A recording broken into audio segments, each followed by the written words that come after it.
My name is Zachary Anderson, and I am 31 years old. 3 days after refusing to pay my sister Rebecca's $200,000 tuition bill, I received a text from my father that shattered my world. "You are dead to us. Do not ever crawl back here again." Born into a wealthy Boston family, I never imagined being disowned over money. What my grandfather left behind would change everything, though not in the way anyone expected. If you are watching this story, let me know where you are viewing from in the comments. Hit like and subscribe if you have ever had to stand your ground against family pressure. Let me take you back to where it all began. I grew up in Beacon Hill, one of Boston's most prestigious neighborhoods. Our 5-story brownstone stood as a testament to the Anderson family's success. My grandfather Harold built our family empire from nothing, starting with a small real estate venture in the 1960s that grew into Anderson Holdings, a conglomerate spanning commercial real estate investment firms and property management companies across New England. By the time I was born, our family name carried significant weight in Boston business circles. Despite our wealth, Grandfather Harold instilled strong values about hard work and integrity. "Money does not make the man," he would tell me during our Sunday afternoon chess games. "Your actions and character do." While my parents enjoyed the lifestyle wealth provided, my grandfather remained humble, often wearing the same 3 suits, until they showed wear. My education followed the expected path for someone of my background. The prestigious Kingsley Preparatory Academy, from kindergarten through high school, followed by an undergraduate business degree from Harvard and an MBA from Wharton. Throughout my academic career, I maintained top grades while participating in rowing debate club and various business competitions. My parents celebrated my achievements with expensive gifts and social acknowledgments, but rarely with the emotional connection I craved. When I joined Anderson Holdings at 24, fresh from graduate school, I threw myself into learning every aspect of the business. While my peers from business school took extended vacations or explored the world, I worked 12-hour days alongside our executives learning operations from the ground up. Within 3 years, I had spearheaded initiatives that increased company valuation by 28% and modernized our technological infrastructure. My dedication came at a personal cost. Relationships faltered under my work schedule, and friendships dwindled to a select few who understood my commitment to the family legacy. My best friend, Marcus Wright, whom I met during our undergraduate years, remained one of my few connections outside the family business. My younger sister Rebecca could not have been more different. 7 years my junior, she approached life with a carefree attitude that our parents indulged rather than redirected. While I spent summers interning at investment firms, Rebecca attended art camps in Europe. When I struggled through 16-hour study sessions for finals, Rebecca received extensions on assignments with a simple phone call from our mother. The contrast in our treatment was obvious to everyone, except perhaps my parents. Rebecca received a brand new Audi for her 16th birthday after failing 3 classes, while I had received a used BMW after making valedictorian. These disparities created an uncomfortable dynamic that I tried to ignore, focusing instead on making my grandfather proud. Harold Anderson saw something in me that my parents seemed to miss. During summer breaks, he would invite me to his office, showing me contracts and asking my opinion on business matters. "You have the mind for this, Zachary," he would say. "You see beyond the numbers to the people and possibilities." As my grandfather aged, our conversations grew more serious. His health began to decline when I turned 28, and he spent more time mentoring me. During private lunches in his wood-paneled office overlooking Boston Harbor, he shared wisdom gained through decades of business dealings. "Trust is earned through consistent action, not grand gestures," he would remind me. "And family should be your strongest allies, but do not let loyalty blind you to reality." I did not fully understand what he meant until after he was gone. In the final months of his life, my grandfather spent less time at headquarters and more time at his favorite property, a sprawling coastal home in Monterey, California. During my last visit before his passing, we sat on the cliffside deck watching the Pacific Ocean. "I have watched you grow into a man of principle," he said quietly. "Remember that wealth is a tool, not an identity. Some people never learn the difference." Looking back, I realize he was preparing me for what was to come. My grandfather passed away peacefully in his sleep 3 years ago, just after my 28th birthday.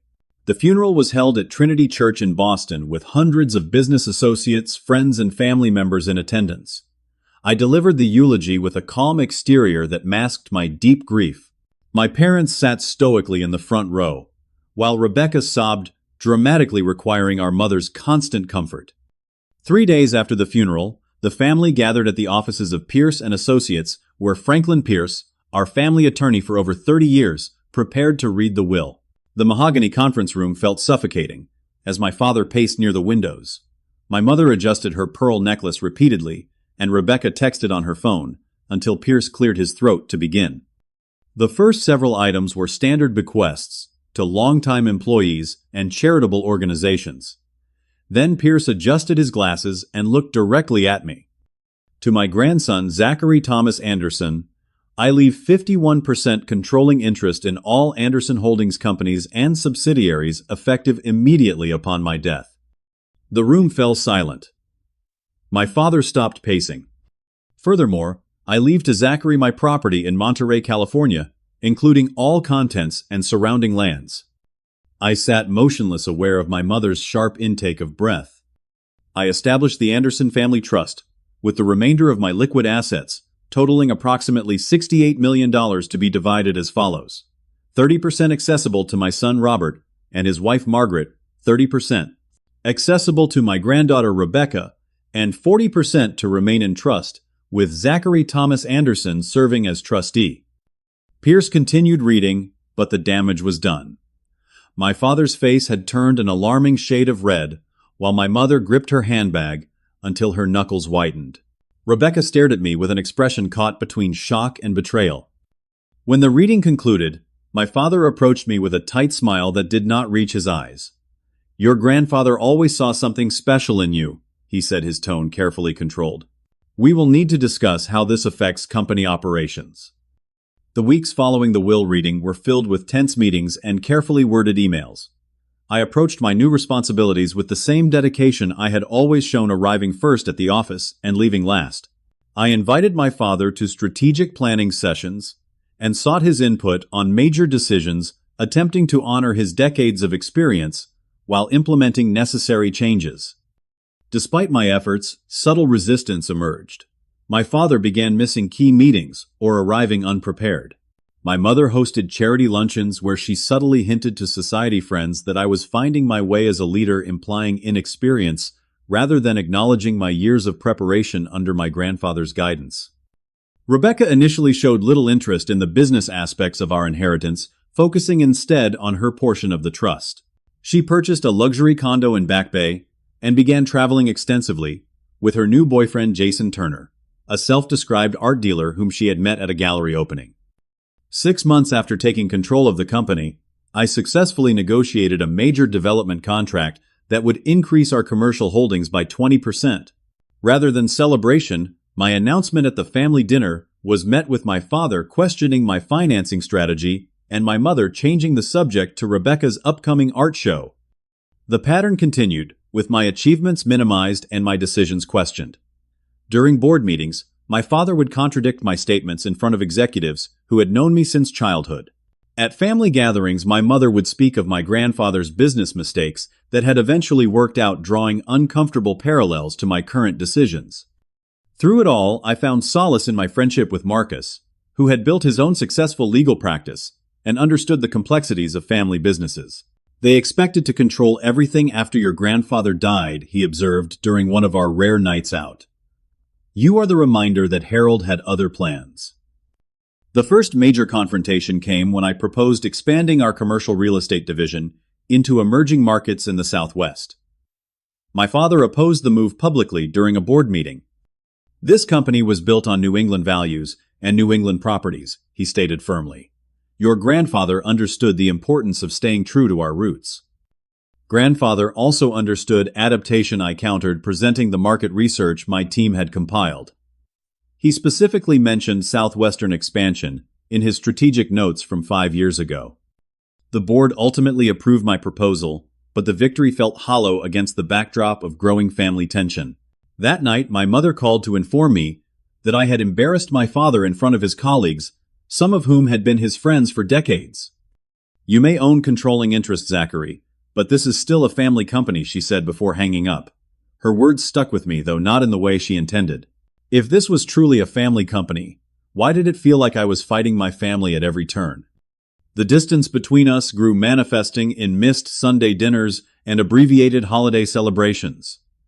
I threw myself deeper into work, expanding our portfolio and increasing profitability quarter after quarter. Yet with each success, the rift widened, leading to the inevitable breaking point none of us saw coming. Rebecca's educational journey had been inconsistent at best. After graduating from her liberal arts college with a degree in communications, she had attempted 3 different career paths in 2 years. First came her fashion blogging phase, which lasted 4 months and resulted in a failed clothing line funded by our parents. Next was her culinary exploration, consisting of a 3-month pastry course in Paris that she abandoned halfway through. Her latest passion was photography, which she pursued through weekend workshops while primarily shopping and socializing.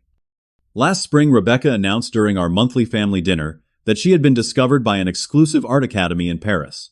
The International Academy of Visual Arts was allegedly highly selective, accepting only 20 students worldwide each year for their master program in avant-garde photography.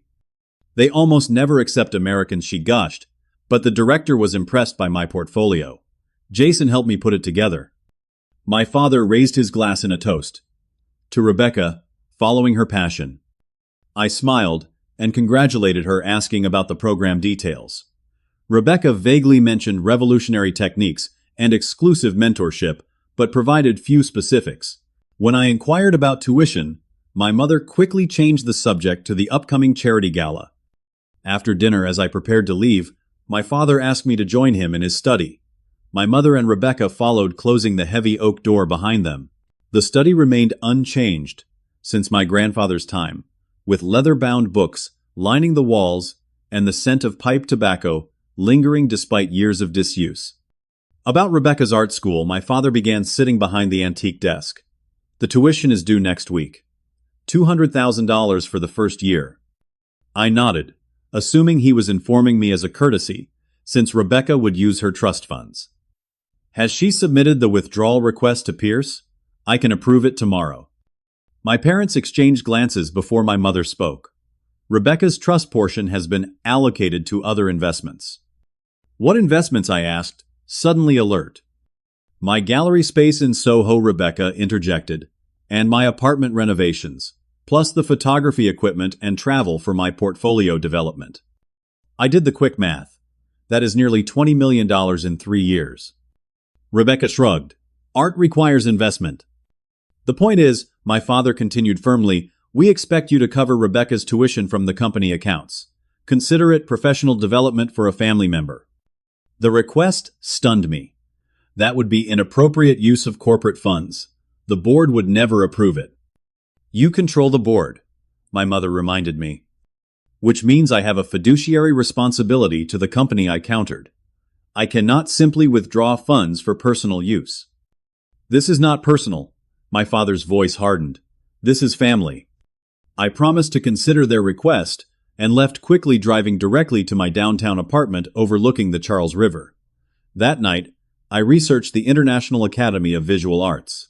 No website existed, only an Instagram account featuring blurry black and white photos and vague testimonials. Further investigation revealed the campus address matched a small converted warehouse owned by a holding company registered to none other than Jason Turner's father. The next day, I asked Marcus to discreetly look into Jason's background. The results confirmed my suspicions. 3 previous fraud investigations, no art world credentials, and a pattern of dating wealthy women who subsequently invested in mysterious business ventures. I arranged to meet Rebecca alone for coffee, hoping to reason with her before taking any action. We met at a quiet cafe near the public garden, away from our usual family haunts. The International Academy of Visual Arts does not exist, I said gently, after we had ordered. It is a shell company, connected to Jason's family. Rebecca's expression shifted from shock to anger. You investigated my boyfriend. I researched the school where our family might invest $200,000. I corrected her. There is a difference. You have always been jealous of my freedom, she snapped. Just because you chose to waste your life in an office does not mean I have to. Rebecca, I am trying to protect you. Jason has a history of financial fraud. She laughed dismissively. Even if that were true, which it is not, what does it matter? It is just money. Our family has plenty. Money that people worked hard to earn, I reminded her.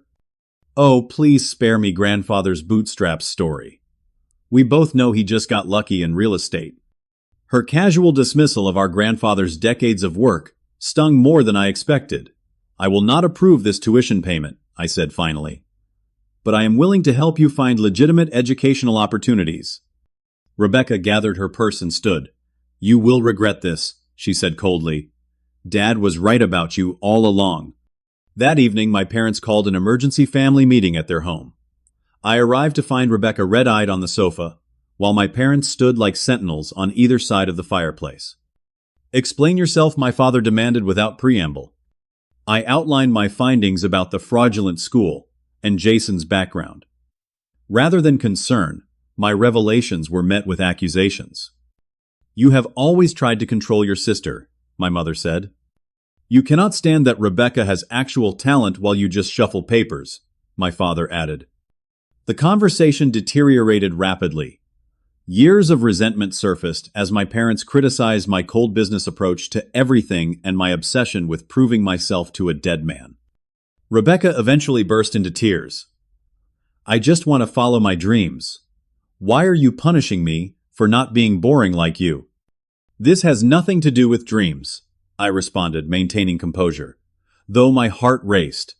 This is about making responsible decisions with family resources. No, this is about power, my father shouted, his face flushed. Your grandfather gave you control and now you lord it over us. Well, remember who raised you, who paid for that fancy education? The education that I am using to protect our family legacy, I countered. Legacy, my mother scoffed. You think sitting in Harold's office makes you him? You are nothing like him. The words cut deep, but I refused to show it. I have made my decision. I will not authorize company funds for a fraudulent program, nor will I approve trust distributions for it. Rebecca screamed in frustration, while my father pointed toward the door. Get out of my house. If you want to play the cold-hearted businessman, do it elsewhere. I left without another word, the heavy wooden door slamming behind me with a finality that echoed through the spring evening. For 3 days, silence stretched between us, a quiet before the storm that would forever change our family. The text message arrived at 6:14 in the morning as I prepared for an early meeting. My phone chimed with my father's distinctive tone, and for a moment, I felt hope that reconciliation might be possible. That hope shattered when I read, You are dead to us. Do not ever crawl back here again. You chose money over family. Rebecca is devastated. Your mother is heartbroken. You are no longer welcome at family functions. Do not attempt to contact us. We will be consulting attorneys about your control of the company that should have been mine.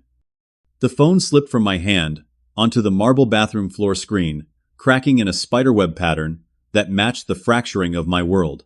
My legs gave way as I sat heavily on the edge of the bathtub, reading the message repeatedly, as though the words might rearrange themselves into something less devastating.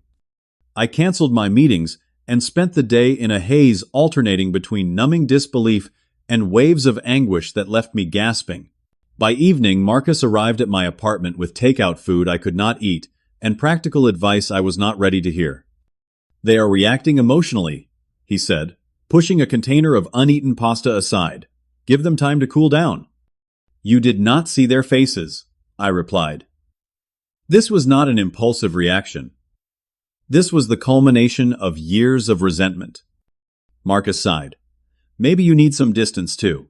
Go to Monterey for a week. Clear your head away from Boston and all this. The suggestion took root, and the next morning I boarded a private flight to California. The Monterey house stood, as I remembered from my last visit with grandfather, perched on the cliffs with panoramic ocean views. The housekeeper, Mrs. Abernathy, maintained it perfectly in my absence.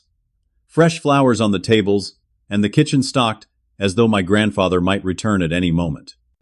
That first night, unable to sleep, I wandered the house in darkness, eventually finding myself in my grandfather's study.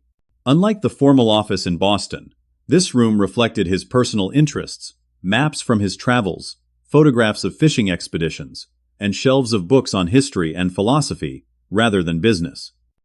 I settled into his leather chair and opened the desk drawer, searching for nothing in particular. Beneath a stack of notepads lay an envelope with my name written in my grandfather's distinctive script. With trembling hands, I opened it to find a letter dated just 2 weeks before his death. "Zachary," it began, "if you are reading this, then circumstances have forced you to seek refuge at the Monterey house, away from the family storm I anticipated might come. Your father has always resented my approach to business and life, believing success should come without the work and discipline it requires. Your mother enables his worst tendencies, and I fear they have infected Rebecca with the same entitlement." My throat tightened as I continued reading. 3 years ago, your father attempted to redirect company funds to cover personal investments that had failed. I prevented it, but he never forgave what he saw as my lack of support. He has since made 2 other attempts to access company equity for personal use, most recently 6 months ago, when he tried to use corporate collateral for a speculative venture with people of questionable character. The revelation stunned me. My grandfather continued, "I have left you controlling interest, not only because you have earned it through your dedication and intelligence, but because you have the moral compass to protect what 3 generations have built. There will come a moment when you must choose between appeasing your family and preserving your integrity. When that moment arrives, remember that true family supports your best self, not your worst impulses. Stand firm, Zachary. I believe in you." The letter ended with his familiar signature, a bold scrawl that had signed countless contracts and changed many lives, including mine. I sat motionless as dawn broke over the Pacific, the letter clasped in my hands. The pain remained, but something else emerged alongside it: resolve. That morning, Franklin Pierce called my cell phone, his normally measured tone tinged with concern. "Your father contacted me yesterday," he said without preamble. "He is exploring options to contest your grandfather's will on grounds of undue influence. I informed him such claims would be difficult to substantiate given your grandfather's documented mental clarity and the consistent nature of his estate planning over many years."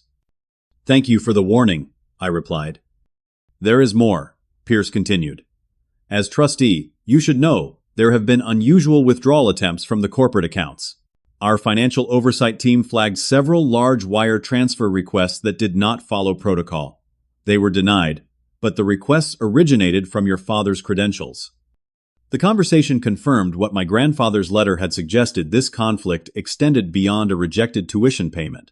While I had been focused on protecting the company from external threats, internal ones had been developing beneath the surface. That afternoon, I received an anonymous email containing screenshots of Rebecca's private Instagram posts. In them, she mocked my pathetic devotion to our grandfather and boasted about plans to use the art school money for a yacht vacation with Jason. "Zachary actually thinks I want to study photography," she wrote, with laughing emojis. "As if I would waste my time with classes when Daddy always fixes everything anyway." The final breaking point came that evening, when Alan Morris, one of our longest-standing business partners, called to check in after receiving a strange meeting invitation. "Your father reached out to discuss alternative management structures for the Anderson properties in our joint portfolio," he said carefully. "He mentioned potential changes in company leadership coming soon. I thought you should know." Something hardened within me at this news. My father was not just angry. He was actively undermining my position and potentially threatening the entire company. My response was instinctive and cold: "You just slit your own throat." I sent the text to my father before considering the consequences, then immediately switched off my phone and opened my laptop. For the next 48 hours, I worked methodically, communicating only with trusted executives and legal advisors. I drafted emergency protocols, reviewed contingency plans my grandfather had created, and developed a comprehensive strategy to protect the business from internal sabotage. The emotional struggle nearly overwhelmed me at times. Each legal document I signed felt like another brick in a wall between myself and my family. Yet when moments of doubt arose, I returned to my grandfather's letter, drawing strength from his confidence in me. "This is not what I wanted," I told Marcus during a late-night call. "I never asked to be put in this position. No, he agreed quietly. But it is where you are. The question is, what will you do now? My counteroffensive began with a comprehensive audit of all company operations. Working with a small team of trusted executives sworn to confidentiality, I reviewed every transaction, authorization, and communication from the past 3 years. The findings confirmed my worst fears. My father had been systematically moving assets between subsidiaries, creating complex paper trails that obscured their ultimate destination. Several valuable properties had been undervalued in internal documents with the apparent intent to facilitate future private sales to shell companies. Most alarmingly, signature authority had been granted to individuals outside our normal corporate structure, including Jason Turner's father. I met with Franklin Pierce in a private conference room at the Four Seasons rather than his office, which my parents regularly visited. These documents establish a clear pattern of fiduciary misconduct, Pierce said, reviewing my findings. As controlling shareholder and chairman, you have both the right and responsibility to take corrective action. What specifically can I do? I asked. You can remove anyone from operational roles, restrict access to accounts, freeze trust distributions, pending investigation, and implement new governance protocols, he explained. Your grandfather's operating agreement gives the controlling shareholder extraordinary powers specifically to address situations like this. Over the next week, I executed a carefully orchestrated plan. First, I revoked all electronic access credentials for my father and his allies within the company. Next, I installed new financial controls requiring dual authentication for any transaction over $10,000. Then I temporarily froze all trust distributions pending completion of the forensic audit. The formal communication went out simultaneously to all affected parties. It was factual and devoid of emotion, citing irregularities requiring investigation and temporary security measures to protect company assets. I copied the board members, our banking partners, and key investors to ensure transparency. The reaction was swift and furious. My father called 17 times in the span of 2 hours before leaving a voicemail so profanity-laden that it would later serve as evidence of his emotional instability. My mother sent a scathing email accusing me of destroying your father for your own ego and threatening to tell everyone in Boston what you really are. Rebecca's response came through multiple text messages, alternating between rage and panic. How am I supposed to pay my credit card bills, followed by, you power-hungry monster. And finally, you cannot just cut us off like this. I maintained radio silence with my family, while communicating consistently with business stakeholders. In meetings with our major partners, I presented the situation as a standard corporate governance review, emphasizing continuity and stability. Anderson Holdings is implementing enhanced compliance measures became my standard explanation. Day-to-day operations continue unchanged. Most partners accepted this at face value, having witnessed similar processes in other family companies during leadership transitions. A few, like Alan Morris, understood the subtext. Family businesses are complicated, he said during our private lunch. Your grandfather mentioned there might be challenges after his passing. I see he prepared well by putting you in charge. The forensic accountants uncovered deeper issues than I had initially suspected. Over the past 5 years, approximately $12 million had been diverted through inflated vendor contracts to companies connected to my father's college friends. Another $8 million had been lost in undisclosed consulting fees to advisors who produced no verifiable work product. Throughout this process, I found unexpected support from Elizabeth Betty Reynolds, our childhood housekeeper who had retired years earlier. She reached out after hearing about the family rift through her daughter, who still worked for my parents. Your grandfather worried this day would come, she told me. Over coffee, near her modest apartment. He saw how they treated you compared to Rebecca, always expecting more, acknowledging less. Betty revealed conversations she had overheard through the years. My father complaining that Harold played favorites with me. My mother instructing staff to prepare more elaborate celebrations for Rebecca's achievements than mine. The deliberate campaign to make me feel I needed to earn the love freely given to my sister. Your grandfather noticed everything Betty said. That is why he spent so much time with you, not just grooming you for business, but trying to give you the validation they withheld. This perspective strengthened my resolve. The conflict had deeper roots than I had realized, stretching back to dynamics established long before the current crisis. As the second week of my countermeasures began, my parents attempted a new strategy. Extended family members began calling, expressing concern about the situation and urging reconciliation. My mother's sisters suggested I was working through grief by controlling others. My father's brother hinted that psychological help might be appropriate for my extreme reactions. I recognized the coordinated campaign for what it was, another attempt to make me doubt myself and retreat from the necessary actions to protect the company. Instead of engaging, I sent each relative the same brief response, "Thank you for your concern. This is a complex business situation requiring specific measures. I am happy to discuss family matters once the business issues are resolved." By the third week, the full extent of the financial misconduct had become clear. Beyond the misappropriated funds and attempted asset transfers, we discovered evidence of my father and mother establishing offshore accounts in anticipation of litigation. Most damning was an email exchange between my father and Jason's father discussing how to extract maximum value before the inevitable confrontation with Zachary. The evidence was substantial enough that our legal team advised me we had grounds for criminal charges. The thought of my parents facing prosecution sickened me despite everything. I instructed Pierce to prepare for civil remedies, instead focusing on financial restitution and governance changes rather than punitive measures. "You are being more merciful than they would be in your position," Pierce observed. "This is not about mercy," I replied. "Criminal proceedings would damage the company reputation and accomplish nothing constructive. I want this resolved, not escalated." As the investigation concluded, I prepared for the inevitable confrontation. My parents had requested a meeting through their newly hired attorney, a specialist in family business disputes known for aggressive tactics. I agreed to meet at Pierce's office, neutral territory, with proper documentation of all discussions.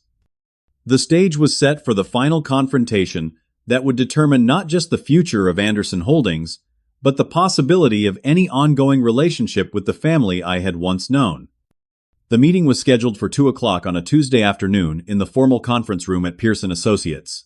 I arrived 30 minutes early to review documents with Franklin and our corporate counsel, a precaution that proved fortuitous when my parents arrived 15 minutes ahead of schedule, clearly hoping to catch me unprepared. My father entered first, his normally impeccable appearance slightly disheveled. My mother followed her face, set in the rigid smile she reserved for unpleasant social obligations. Their attorney, Gregory Walsh, completed the trio, carrying a leather portfolio that suggested prepared legal documents. Zachary, my father, nodded stiffly, avoiding the handshake I briefly extended. "Thank you for coming," I replied, gesturing to the chairs arranged on their side of the polished conference table. "I believe we have important matters to discuss." Walsh took control immediately. My clients have been subjected to extraordinary and potentially illegal restrictions on assets rightfully theirs. We are prepared to file for emergency injunctive relief this afternoon, unless access is immediately restored. Franklin Pierce smiled thinly. "Before we address demands, perhaps we should establish the factual basis for the current situation." I opened a folder containing selected findings from our investigation. Over the past 3 years, approximately $20 million has been diverted from corporate accounts through various means. I slid copies of summary documents across the table. Additionally, attempts were made to transfer ownership interests in key properties to outside entities, including companies connected to Jason Turner's family. My father's face reddened.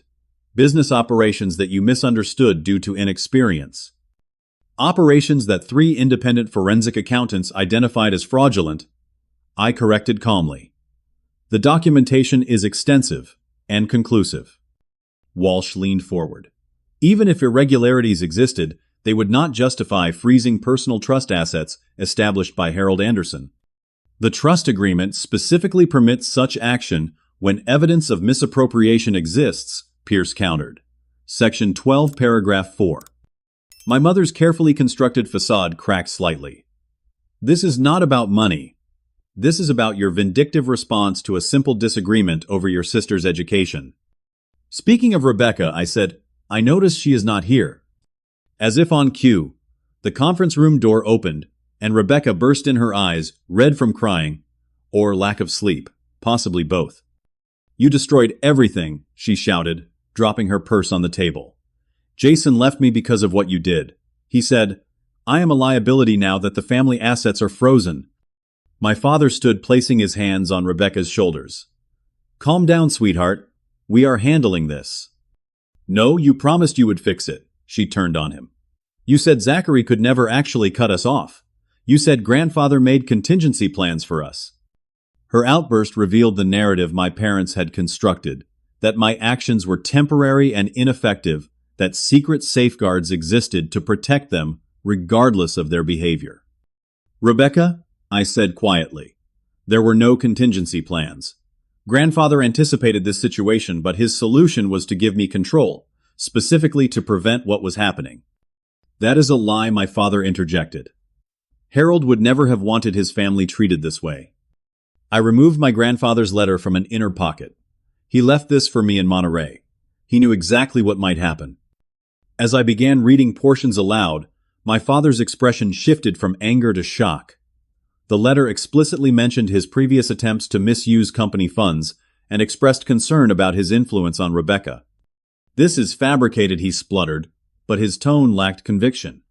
Franklin Pierce cleared his throat. "We have verified the letter's authenticity. Harold Anderson's handwriting has been confirmed by multiple experts."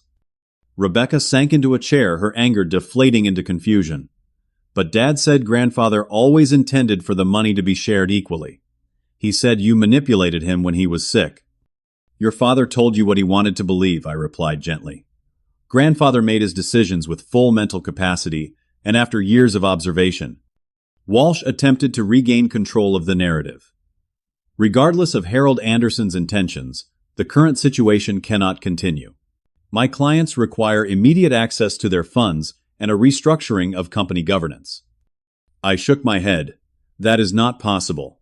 However, I am prepared to offer a reasonable path forward." I outlined my proposal. My parents would retain their ownership percentages, but surrender all operational control. The trust would remain intact with modified distribution terms linked to financial counseling requirements. Rebecca would receive education funding, but only for accredited institutions with direct payment to the schools. In exchange, I concluded I will not pursue civil claims for the documented misappropriation of funds. My father slammed his fist on the table.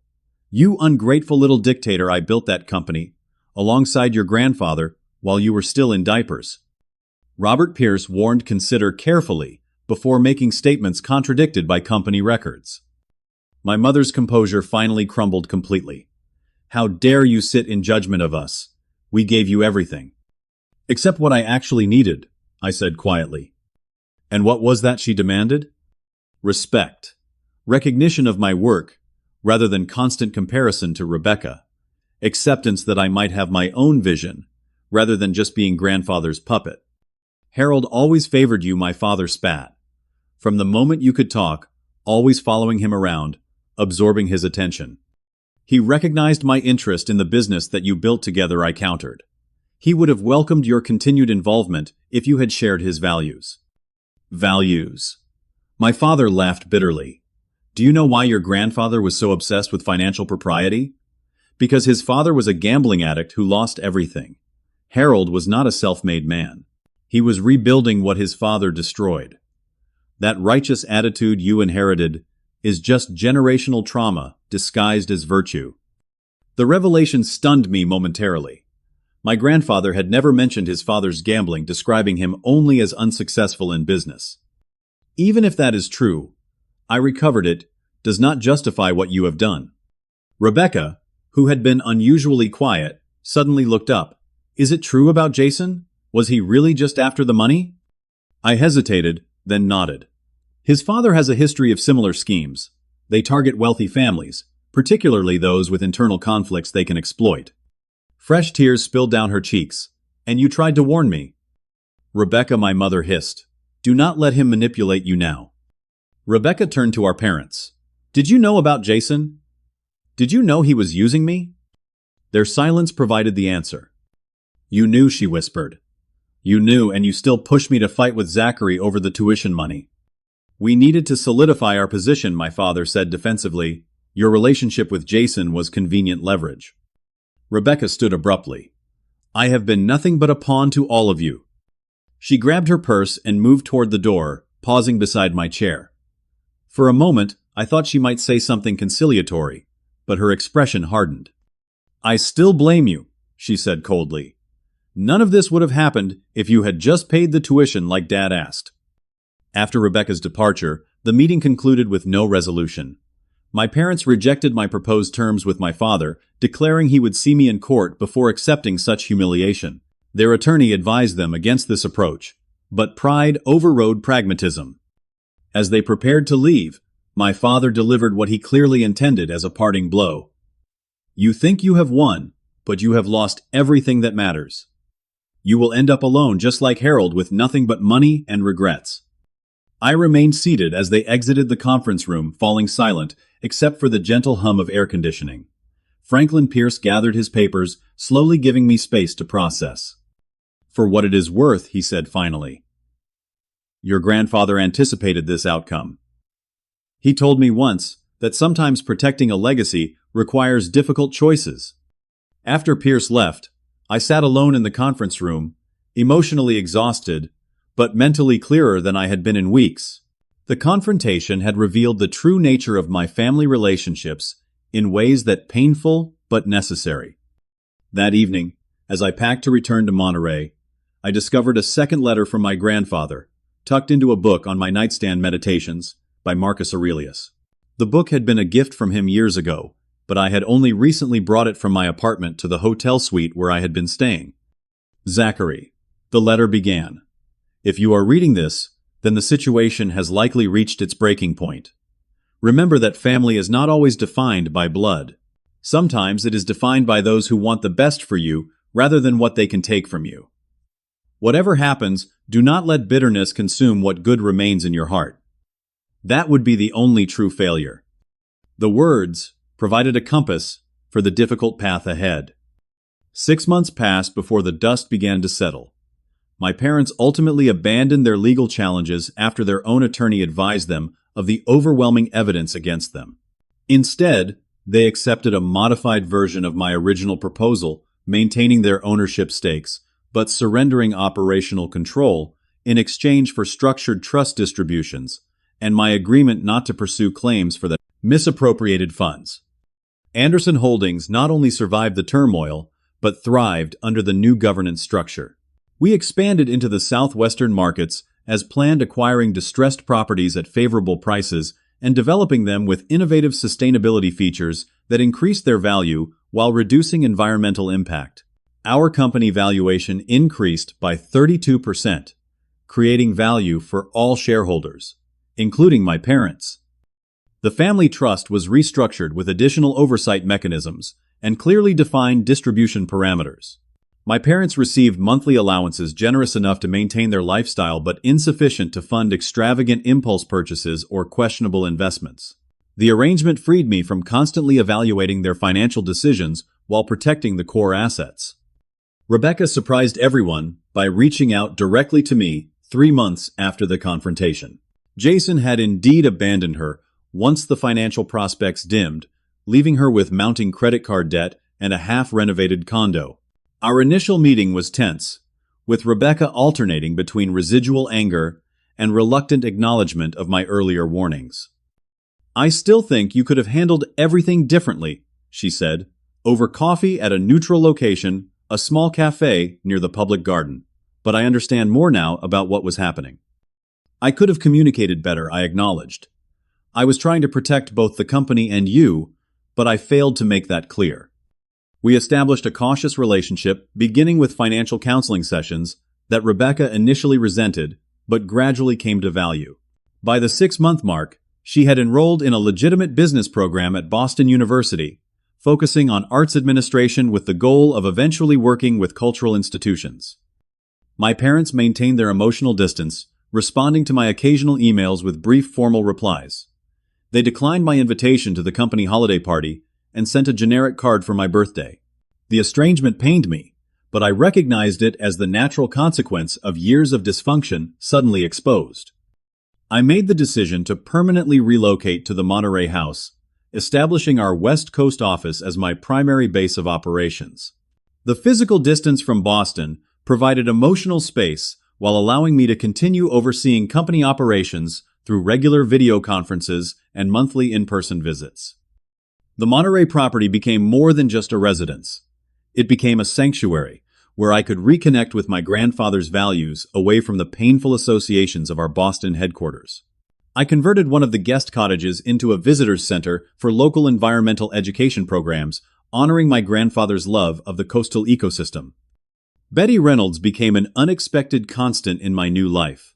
After her daughter lost her position, when my parents downsized their household staff, I offered Betty a role as manager of the Monterey property. Her practical wisdom and no-nonsense approach to life provided valuable perspective during my ongoing adjustment. "Your grandfather would be proud," she told me one evening as we watched the sunset from the cliffside deck. "Not just of how you handled the business, but of how you have handled yourself." In exploring my grandfather's study more thoroughly, I discovered journals dating back to his early business days. His detailed accounts of challenges, mistakes, and hard-won wisdom became a roadmap for my own leadership journey. I was particularly struck by entries from periods of family conflict where he struggled with many of the same emotions I now experienced. The hardest lesson in business is learning when to hold firm, despite the personal cost, he wrote in one entry from 1982. Today, I had to deny Robert's request for funds for a speculative venture. His anger was painful to witness, but protecting the company must take precedence over temporary harmony. These insights confirmed that my grandfather had faced similar challenges with my father decades earlier, choosing difficult integrity over easy acquiescence. The pattern had merely continued into the next generation. Determined to break this cycle, I established the Harold Anderson Scholarship Foundation, providing educational and entrepreneurial opportunities to young people from disadvantaged backgrounds. The foundation's first initiative funded business education for 50 students annually, with mentorship programs connecting them to successful executives in their fields of interest. My social circle evolved as well. While Marcus remained my closest friend, regularly visiting Monterey for long weekends of conversation and coastal hikes, I developed new relationships in California. A small group of local business owners, artists, and environmental activists became what I came to think of as my chosen family, connected by shared values rather than obligatory blood ties. The most surprising development came 8 months after the confrontation, when Rebecca asked if she could visit the Monterey house during her spring break. Her week-long stay marked the first extended period of genuine connection between us since childhood. Walking the beach one morning, she made a confession that suggested real growth. "I was jealous of your relationship with grandfather," she said, watching sandpipers dart along the shoreline. "Everyone always said how much potential I had, but he saw what you actually did. I wanted his approval without earning it the way you did. He would have been proud to see you taking your education seriously now," I told her. Maybe she smiled slightly. I will never know. But I am starting to do it for myself, not for anyone else's approval. That feels different. By the 1-year mark, I had established a new normal that balanced business responsibilities with personal well-being. The company continued its upward trajectory with innovative projects that honored my grandfather's legacy while establishing my own vision. The trust operated smoothly under the new parameters, providing stability without enabling the excesses of the past. My relationship with my parents remained distant but civil. They eventually sold their Boston home and relocated to Florida, where my father took up golf and my mother joined various social clubs. Our communication consisted primarily of holiday calls and quarterly updates on company performance. The wounds were too deep for full reconciliation, but the open hostility had subsided into a manageable détente. The most profound change occurred within me. The crisis that could have left me bitter instead clarified my values and priorities. By standing firm against financial impropriety, despite the personal cost I had honored. Not just my grandfather's explicit instructions, but the principles he had lived by. The painful separation from my parents forced me to recognize that their approval had never been forthcoming, regardless of my achievements, freeing me from the endless quest to earn what they were unwilling to give. In my grandfather's final journal, I found an entry that seemed written for exactly this moment in my life. True wealth is not measured in dollars, but in the freedom to live according to your principles. Zachary understands this instinctively. When the inevitable storms come, this understanding will be his anchor. Looking out over the Pacific Ocean from the deck, where my grandfather and I had our last conversation, I finally understood the full meaning of his legacy. It was never about the money, or properties, or company shares. It was about the courage to stand firm when standing firm cost you something. It was about recognizing that integrity is not inherited, but chosen daily in both small decisions and life-defining moments. The text that once shattered my world, "You are dead to us," no longer held power over me. In losing the family that should have supported me unconditionally, I had found the strength to build something more authentic, a life aligned with my values, and surrounded by people who respected, rather than resented, my choices. What would you have done in my situation? Would you have stood your ground, or given in to family pressure? Let me know in the comments below. If this story resonated with you, please hit the like button and subscribe to hear more real-life experiences about setting boundaries and staying true to your values. Share this with someone who might be struggling with family expectations that conflict with their integrity. Thank you for listening to my journey, and remember that sometimes the hardest choices lead to the most meaningful growth.